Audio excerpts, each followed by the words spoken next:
छत्तीसगढ़ में कांग्रेस का मिशन संगठन अब पूरी रफ्तार पकड़ चुका है और पार्टी अब पूरी तरह से अपनी जड़ों को मजबूत करने और अभिभावकों की और माफ कीजिएगा भविष्य की चुनौतियों को लेकर खुद को तैयार करने में जुटा हुआ। और इसी कड़ी में राजधानी रायपुर में कांग्रेस एक बड़े प्रशिक्षण अभियान की शुरुआत कर रही है और कांग्रेस की ओर से आयोजित यह विशेष 10 दिवसीय प्रशिक्षण शिविर कल यानी कि 21 जून को अभनपुर स्थित अग्रवाल रिसोर्ट में शुरू होने जा रहा है।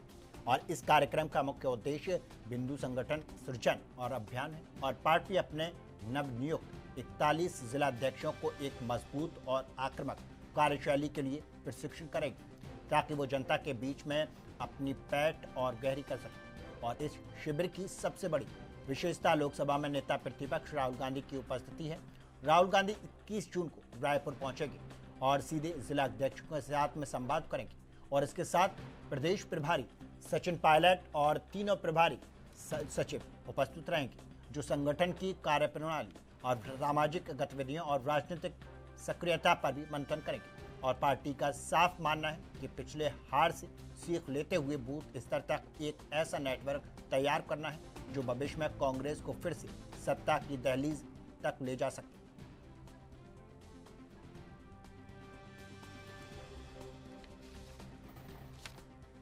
छत्तीसगढ़ में कांग्रेस का मिशन संगठन अब पूरी तरह से सक्रिय हो चुका है और रफ्तार पकड़ चुका है।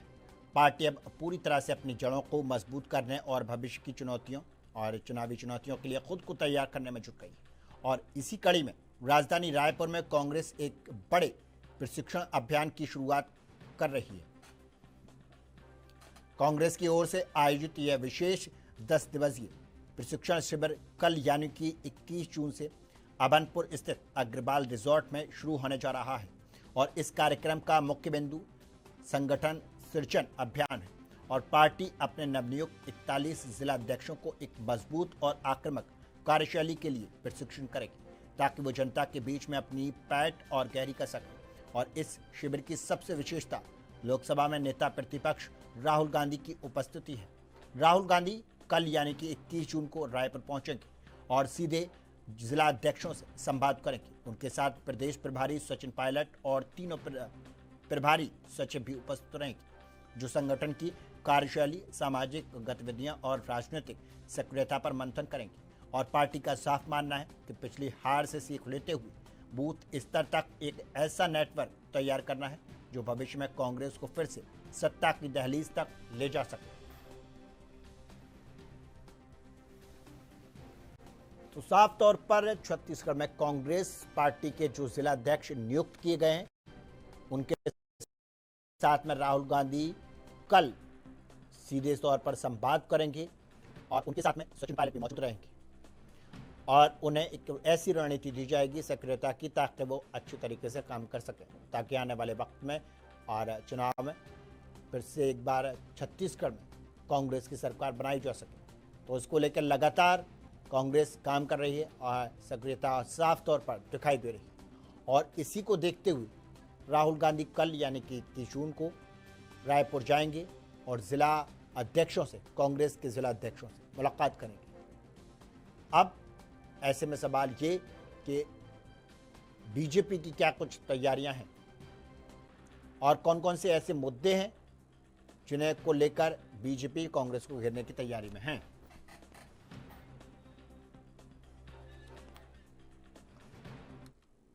मध्य प्रदेश की राजधानी भोपाल का अजीबोगरीब विकास का एक बार फिर सुर्खियों में और एक समय था जब भोपाल के 90 डिग्री वाले अनोखे रेलवे का ओवरब्रिज की चर्चा पूरे देश में हुई थी और जिसे लेकर प्रशासन की जमकर किरकिरी हुई थी।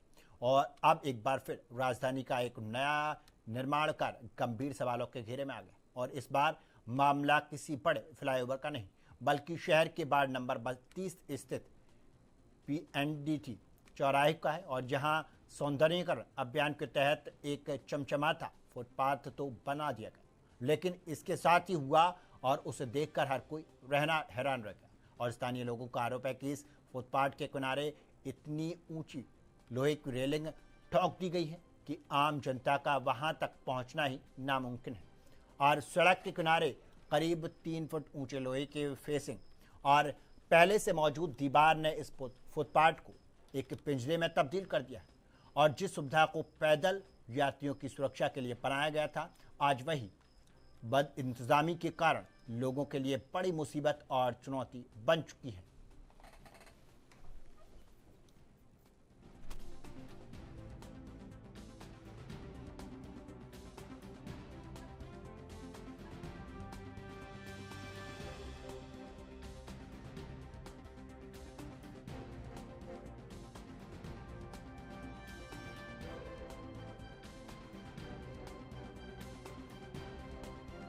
भोपाल के 90 डिग्री वाले अनोखे रेलवे ओवरब्रिज की चर्चा पूरे देश में थी, जिसे लेकर प्रशासन की जमकर किरकिरी हुई थी। अब एक बार फिर राजधानी का एक नया निर्माण कार्य गंभीर सवालों के खड़े घेरे में आ गया और इस बार मामला किसी फ्लाईओवर का नहीं, बल्कि शहर के वार्ड नंबर 32 स्थित है।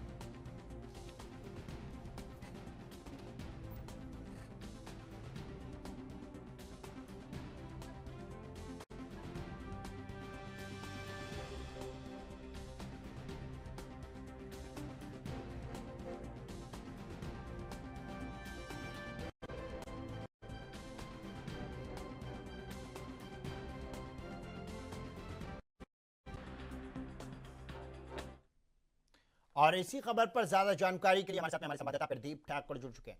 प्रदीप, क्या कुछ जानकारी है? जिस तरह से विकास कार्य तो किए गए, लेकिन वो दीवार खींच दी गई जिससे कि विकास और सिर्फ साफ तौर पर सिर्फ दिखाई दे, उसका यूज कोई नहीं कर सके।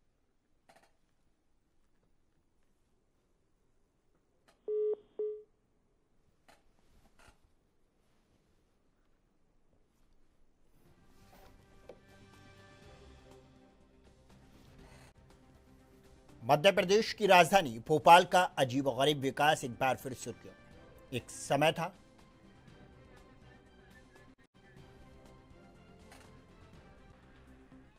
हमारे साथ में लगातार इसी खबर पर हमारे संवाददाता प्रदीप ठाकुर जुड़े हुए हैं। प्रदीप, क्या कुछ जानकारी है? जिस तरह से भोपाल में विकास तो दिखा, लेकिन उस विकास का उपयोग आम जनता के लिए मुश्किल है। मैं आपको बता दूं कि जिस तरह का विकास हो रहा है मध्य प्रदेश में और जिलों में, आपको देखकर बहुत ही अच्छी विकास होना चाहिए, लेकिन आपको बता दूं कि जो विकास हो रहा है वो कहीं ना कहीं जनता के किसी काम नहीं आ रहा है। मैं आपको बता दूं जिस तरह की ये फुटपाथ बनाया गया है और इसको रेलिंग से ढक दिया गया है, जिसका इस्तेमाल जनता नहीं कर पा रही है। अब आपको बता दूं मैं कि जो नंबर 1 की लड़ाई है, जिलों की नंबर 1 की लड़ाई है कि हमें नंबर 1 आना है, हमें नंबर 1 आना है, इस नंबर 1 की लड़ाई में कहीं ना कहीं जनता परेशान हो रही है, जनता को सफर करना पड़ रहा है। आपको बता दूं कि अभी कुछ दिन पहले एक मामला आया था ओवर ब्रिज का, जो 90 डिग्री पर बना दिया गया था और 90 डिग्री का जो ओवर ब्रिज था उसको लेकर बहुत विरोध हुआ, बात कोर्ट तक गई और कोर्ट ने अधिकारियों को फटकार लगाई कि जब ये काम हो रहा था, जब इसका ब्रिज का निर्माण हो रहा था, उस समय अधिकारी कहाँ थे, उन्होंने इन सब चीजों पर ध्यान क्यों नहीं दिया। कोर्ट ने इस बात पर नाराजगी जाहिर की थी कि जब काम होता है, विकास कार्य होते हैं, तो इंजीनियर अधिकारी कहाँ गायब रहते हैं। अच्छा, जिस तरह से हमने देखा कि ये जो विकास कार्य हुआ है, तो साफ तौर पर अगर देखा जाए तो इसमें कितने का सैंक्शन किया गया था? ये बजट कितने का पास हुआ था ये बनने के लिए? बजट की बात करें तो बजट का तो अनुमान अभी नहीं बता सकता, लेकिन मैं आपको बता दूं कि ये जो करोड़ों का विकास कार्य है और शहर में भोपाल की बात करें, भोपाल में अधिकतर जगह पर इस तरह के फुटपाथ बनाए गए हैं, लेकिन कुछ ऐसे अधिकतर फुटपाथ ऐसे ही हैं जिनको सिर्फ शोबाजी के लिए रखा गया, शोबाजी के लिए है, जो सिर्फ दिखाने के लिए कि ये सुंदरता को दिखाने के लिए उसमें जो पेंटिंग की गई है, ग्रिल रेलिंग लगाई गई है कि सुंदरता दिखाई दे, ताकि कि हम नंबर 1, जैसे इंदौर 7 बार नंबर 1 आया है, ऐसे ही भोपाल एक दौड़ में है कि हम नंबर 1 कैसे भी करके नंबर 1 आ जाएं। अच्छा, ये जो फुटपाथ का दायरा है कितने किलोमीटर का है? हाँ, करीबन ये फुटपाथ आपको बता दूं मैं, करीबन 1 से 1.5 किलोमीटर का फुटपाथ है और आगे भी और भी फुटपाथ। अच्छा, ये जो फुटपाथ है, क्या इस रास्ते पर किस विधायकों के मकान है? ये कहाँ पर स्थित है? कहाँ जाता है ये रास्ता? ये भोपाल का बहुत ही पॉश एरिया है। आपको बता दूं ये पीएनटी चौराहा कहा जाता है इसे, पीएनटी चौराहा, जो कि बहुत ही पॉश चौराहा है और यहाँ पर बड़े बड़े बंगले और वीआईपी एरिया कहीं कह सकते हैं इसको। तो एक तरह से ये मान लिया जाए कि अधिकारियों के जो रहने की स्थान है, उनके जो सिविल लाइन है, उसी पर ये स्थित है क्या? नहीं, अधिकारियों का घर यहाँ पर है, कुछ अधिकारियों का घर है और वैसे तो यहाँ पर प्राइवेट बंगले बने हुए हैं और बड़े बड़े बंगले बने हुए हैं, लेकिन आपको बता दूं जो फुटपाथ बनाया गया है इसका उपयोग जो जनता है वो नहीं कर पा रही है और क्योंकि इसमें जो रेलिंग लगाई गई है वो चारों तरफ से बंद है, इसमें अंदर जाने की कोई जगह नहीं है। अगर किसी को जाना भी है तो खुद रेलिंग खुद अंदर जाना पड़ता है। मतलब में कि अगर इस तरह का विकास हो रहा है जो जनता के किसी काम नहीं आ रहा है तो विकास का मुझे लगता है कि कोई फायदा पहुंचना जनता को। तो ये विकास क्या नगर निगम द्वारा हुआ है या विधायकों की विधि द्वारा हुआ है? ये जो स्मार्ट सिटी योजना है, भोपाल स्मार्ट सिटी योजना, उसके तहत ये विकास किया गया है। तो क्या ये नगर निगम ने काम कराया है? देखिए, नगर निगम के अंदर में ही स्मार्ट सिटी एक प्रोजेक्ट है जो कि नगर निगम में ही आता है, लेकिन नगर निगम ने स्मार्ट सिटी नाम के एक अलग से एक मतलब उसमें बता दूं मैं आपको कि स्मार्ट सिटी नाम का एक अलग से एक ऑफिस बनाया है जिसमें अलग अधिकारी हैं, नगर निगम के अधिकारी हैं, लेकिन वो काम स्मार्ट सिटी के लिए करते हैं। क्या इसमें डीएम या जिला अधिकारी की कोई प्रतिक्रिया आई है इस मामले को लेकर? बिल्कुल है, जिला अधिकारी प्रक्रिया अभी किसी की नहीं आई है अभी। जब तक हमें मुझे ऐसा लगता है कि न्यूज हमारी एएनबी न्यूज को देखने के बाद अधिकारी जागें और इस ओर ध्यान दें। अच्छा, अगर बात की जाए विपक्ष में बैठी कांग्रेस, तो कांग्रेस ने कुछ इस पे कहा है? नहीं, अभी किसी भी राजनीतिक दल की कोई प्रतिक्रिया इस मामले में नहीं आई है, लेकिन अगर इस पर अभी प्रतिक्रिया किसी राजनीतिक दल की नहीं आई है, लेकिन मुझे ऐसा लगता है कि अगर सरकार पक्ष और विपक्ष दो पक्ष होते हैं, अगर सरकार का कोई काम गलत हो रहा है या जो जनता के काम नहीं आ रहा है तो विपक्ष को कहीं ना कहीं ऐसे मामलों में आवाज उठानी चाहिए। अच्छा, वहाँ के रिहायशी जो हैं, वहाँ के आसपास में जो लोग रहते हैं, क्या उनसे बात हुई? उन्होंने क्या कुछ प्रतिक्रिया दी इस पर? देखिए, वो जो रास्ता आम रास्ता है और जहाँ से आम लोग निकलते हैं उस जगह के सर अभी मैं आपको बता दूं कि अभी लोगों से इस बार की प्रतिक्रिया भी नहीं, लोगों ने भी कोई इसका विरोध नहीं किया है, ना ही कोई प्रतिक्रिया किसी आम जन की आई है।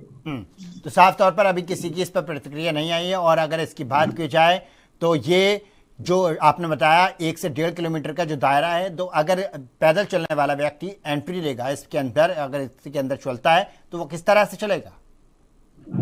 मैं आपको एक चीज और बता दूं इसमें कि जैसे कि पैदल चलने यात्री जो हैं, जो पैदल चलते हैं उनको फुटपाथ पर उनको चलना होता है, लेकिन फुटपाथ की जगह गई है, जो लोग चल नहीं पा रहे हैं तो लोगों को रोड पर चलना पड़ता है। और आपको बता दूं कि रोड पर चलने से कहीं ना कहीं एक्सीडेंट के चांसेस बढ़ते हैं, जिसको लेकर बता दूं कि रोड पर फुटपाथ है, फुटपाथ पर गाड़ियां भी खड़ी नहीं होती, गाड़ियां भी आदमी रोड पर खड़ी करता है, तो जिससे रोड का दायरा है वो कहीं ना कहीं कम होता है और जो वाहन चलने के लिए जिन वाहनों को रोड का एक पूरा रोड मिलनी चाहिए वो रोड भी वाहनों को चलने के लिए नहीं मिल पाती है, जिससे कि कहीं ना कहीं खासा मुश्किलों का सामना करना पड़ता है।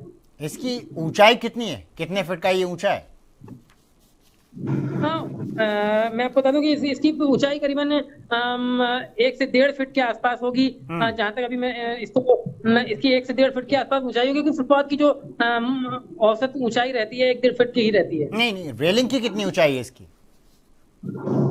मैं आपके सवाल को समझ नहीं पाया। मैं ये जो डिवाइडर के तौर पर एक रेलिंग लगाई गई है, इसकी ऊंचाई कितनी है? अच्छा, रेलिंग की ऊंचाई करीबन आपको बता दूं 3 से 4 फीट की ऊंचाई है रेलिंग की। बिल्कुल प्रदीप, बहुत बहुत धन्यवाद आपका इस पर ज्यादा जानकारी के लिए।